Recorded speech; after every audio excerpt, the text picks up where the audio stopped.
All right. Today we have the very distinguished honor of having Professor Luis Urrieta, who's coming over from UT Austin, to present us a talk on the cultural politics of education and teaching. Luis Urrieta Jr. is Assistant Professor of Cultural Studies in Education and Mexican American Studies and Fellow in the Lee Haig Jamal Regents Chair in Education. Dr. Urrieta's general research interests are on issues of identity, agency, activism, new social movements, and education.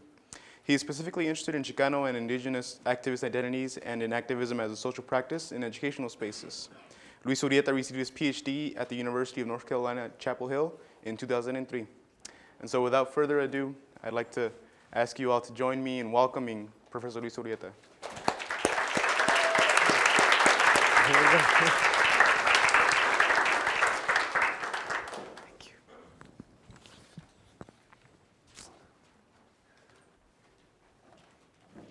Okay, can everybody hear me? Yeah? Can you see me? Yeah, I used to teach here, so I'm really happy to be here. I know some of you here, and it's always an honor to be back and to be invited back. What I'm going to be talking to you about today is something that some of you who were here when I was here have kind of already heard, but I want to unpack it a little bit more this time. And those of you that have taken classes with me, and probably those of you in other classes where you talk about education, are familiar with some of this information. But again, like I said, I'm going to unpack it a little bit more. The cultural politics of teaching. I think before I start, I want to preface what I'm going to say by challenging you to think a little bit more of what we mean by teaching and why we say that it's political. Because I think most of the time we have this notion that teaching is not political, that it's neutral, that knowledge is neutral. And I think a lot of the work that we do in education shows that that's not the case. And so a lot of times it's important to think of it or to start thinking of it from a different perspective. So first I'm going to start off by giving you some numbers, and then as I go along I'm going to start asking you to think about some of the issues that relate to why some of those numbers are the way that they are. Okay, so some of you might have already seen this, like I said, if you were in some of my classes. And this is what we call the Latino educational pipeline. And basically what it does is shows that if we took census data from 2000 and made it into 100 Latino students, what would happen to those students as they went through the educational system? First of all, if we had 100 elementary school students of Latino origin in the United States, by the time they got to high school, the average graduation rate for Latino students is about 46%. So of those 100, only about 46 would receive a diploma. Other than Native Americans and reservations, Chicano Latinos have the lowest high school graduation rate than any other ethnic group. Of the 46, 26 would enroll in college. 26%, 17% or 17 of them approximately would go to community colleges. I don't know if some of you went through the community college route, but that's where the majority of our Latino students are at the community college. Unfortunately for those students, only about one of those 17 transfers to a four-year college. And I think a lot of times when we were the one that went through community college and transferred, we think, oh yeah, well I did it, and I think a lot of other people did it with me, but we lose perspective of all of the people that didn't do it. And also of all of the people that go there and are there for years, 4, 5, 6, 7, 10 years, and sometimes don't complete an AA degree. Of the other 26, 9 go directly to a four-year college.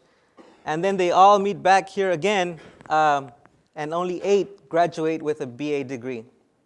So those of you that are here and are getting close to graduating and know people who have graduated, you know, a lot of times we see a lot of brown faces around us, especially in a room like this or in some of your classes, and you think, well, yeah, there's a lot of us here. But when you look at the numbers nationwide, it's only about 8 of those 100 kids that started kindergarten together. Of those, only 2 earn a graduate or professional degree, and of those, only 0.2, less than 1, graduate with a doctorate degree. And I think a lot of times, especially when I'm talking to students, in Texas or in other places, predominantly white students and Latino students and other students, they say, well, you know, things are a lot better than they were in the 60s. I mean, there's more of us. And I think when you look at the demographics and the size of the population and you compare the size of the population with the percentages, the situation is not a lot different than it was in the 1960s and the 1970s. So what does this mean? First of all, it means that we have to start looking at the numbers more carefully. I'm not going to just show you that chart and then not break it down. So what I want to do is I want to show you the numbers more carefully. In terms of the Latino student population, we are the largest minority group and by far the fastest growing minority group, especially in the K-12 school system. So I use California and Texas as an example because these are the states with the largest Latino population. So in California, 44.5% of the K-12 students in 2001-2002 were of Latino origin. Of course, the number is higher now because it keeps growing. And in Texas, 41.7% of the students in school were of Latino origin. Also, by demographic projections, by the year 2050, Latinos and other minority groups are going to make the majority of the population in the United States. So the size of our population in terms of numbers is growing, but it's not really showing in the academic achievement area. As far as the teaching force, this is 2005-2006 data. Again, I use California and Texas as an example. Of the total teaching force, Latinos in California represented 15.2% of the teaching force.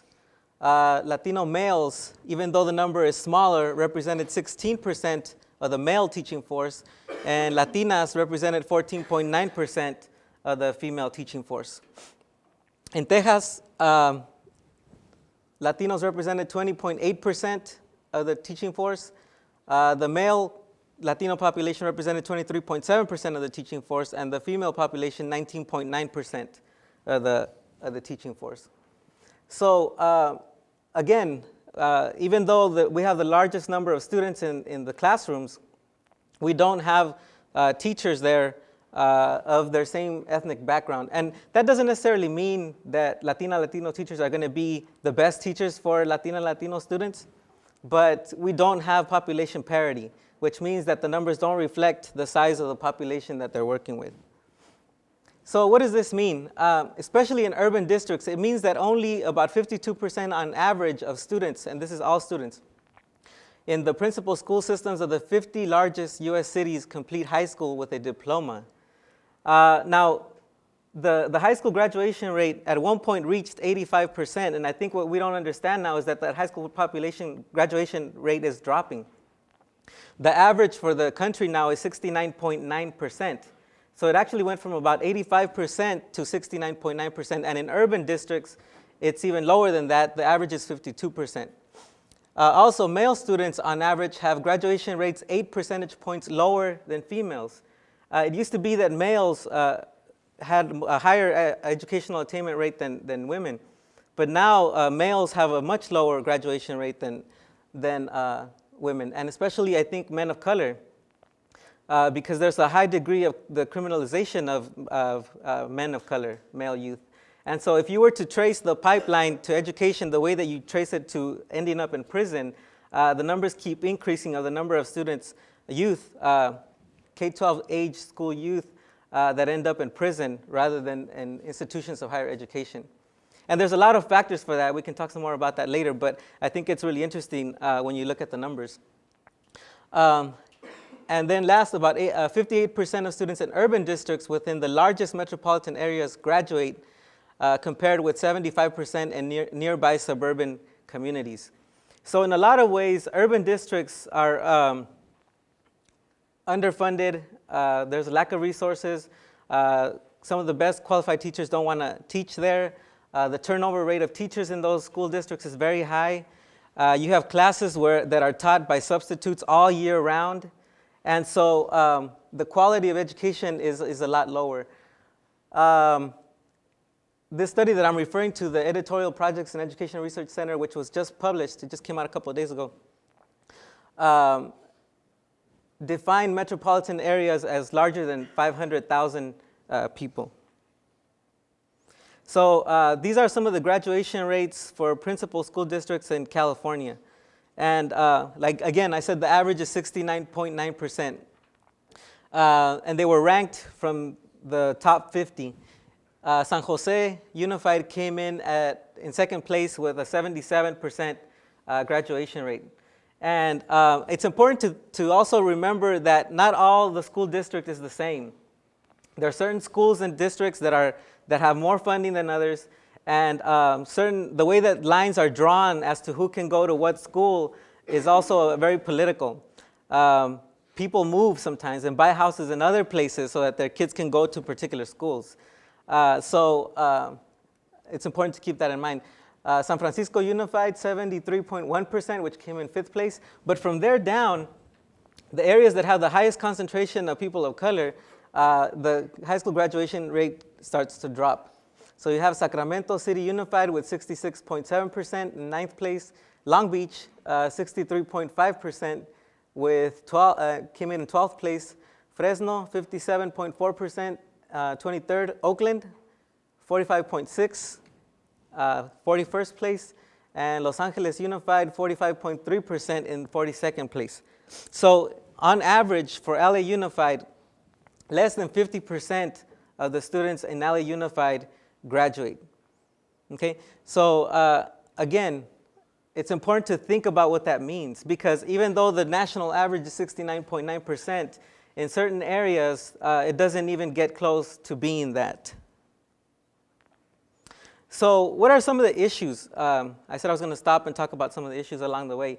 I think first of all, as the population changes, as the population changes and the demographics change, the educational needs of students is not being met. And I think that usually what we get in rhetoric is that the students are failing, not that the schools are failing the students.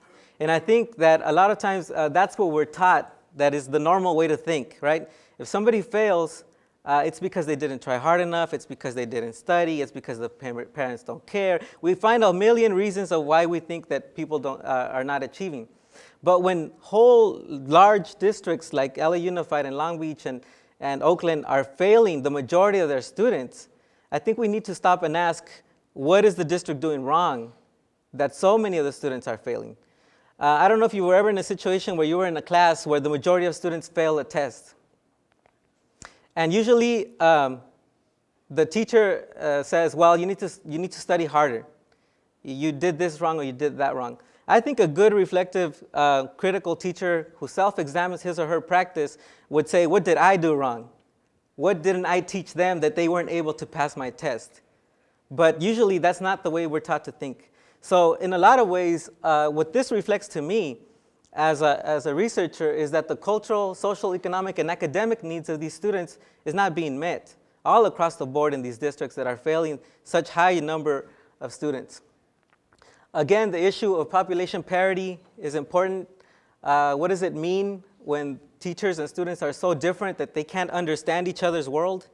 What does it mean when teachers don't understand the reality of the students they're working with? They don't understand their cultural background. They don't understand their families. A lot of times they can't even communicate with their families. And so a lot of times we tend to expect from others what we went through. And so if we had a certain type of upbringing, we expect that everybody would have it. In some research that we did recently with some teachers in Austin, there was a teacher who was very critical of her students during an interview, and she said, these kids don't even know what swimming is, they don't know what tennis is, they don't know what a tennis racket is. And those tend to be middle class activities that a lot of times inner city schools in urban districts or in urban areas don't have access to, such as their own private backyard swimming pool or playing tennis. So the assumption is sometimes by teachers that students need to know or have some of the experiences that they've had. And I think that that's where a lot of disconnects happen and ineffective teaching occurs. Another major factor, I think, since 2001 is the implementation of high school exit exams.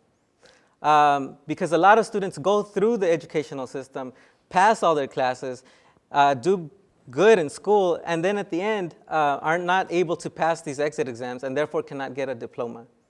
And I think a mother that I talked to put it really well when she said, you know, the teacher called me in and told me, your daughter's not passing the exit exam, you need to help her, you need to do this, you need to do that. And then the mother turned it around on the teacher and said, well, she's been in your class all year, you gave her A's and B's, why is she not passing the test? Is it my fault or your fault? Why are you telling me she's doing good in school and then she can't pass the test? You should have told me early on what she needed to do. And I think a lot of times, again, it reflects the quality of teaching. And I think a lot of times for some of us who always had teachers there, who had quality instruction, we don't think of what the reality is for other people or other students who go through even AP classes with nothing but substitutes in inner city schools, or substitutes that come for like 2-3 weeks at a time, and then you get another substitute. And so, you know, how do you expect those students to pass an AP test the same way that someone else in another school with a teacher there all the time and the quality of instruction being different? So again, a lot of times these tests don't measure what they're supposed to measure. Another thing about these tests is that they're norm reference tests, and I don't know if anybody knows what that means. But norm reference tests don't measure how well you do on the test. They measure how well you do compared to everybody else who took the test. And so if you look at a curve distribution, which is what we always try to look for in statistics, 50% of the students have to fail, no matter how well they do on the test. 50% have to fail because that's the distribution of the curve. So everybody could have done really well on the test, but 50% of those students are still going to fail because we have to have that distribution. And a lot of times we think that it's that we didn't do well on the test, when in reality it's that you didn't do as well compared to everybody else who took the test. And a lot of times we don't know that. Another issue is the issue of white and upper class flight. That's why I said other types of flight. A lot of times when school districts start becoming more diverse, a lot of more affluent families, especially white middle class families, take their kids out of those schools and move them to other schools. A lot of times people move, especially to other areas with higher tax brackets so that they can get a better quality of instruction. The majority of the funding for schools comes from property taxes, not from the money that we get from the government. So schools are funded differently depending on the tax bracket of the area where they're